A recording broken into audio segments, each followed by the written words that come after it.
Hello guys! Welcome back sa Team Traveler Vlog. As you can see guys, kakain tayo sa Day Cafe sa Hyatt City of Dreams guys. No?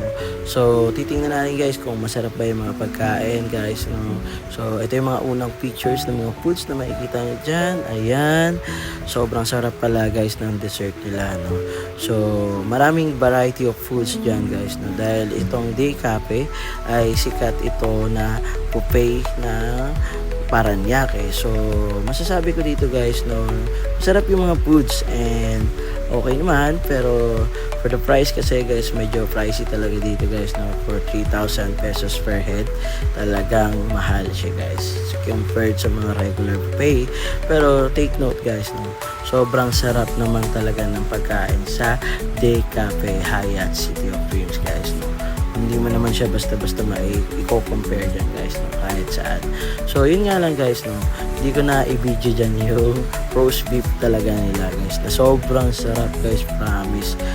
As in, matudurog sa bunganga mo habang kinakain mo siya, no? So talagang sobrang sarap niya.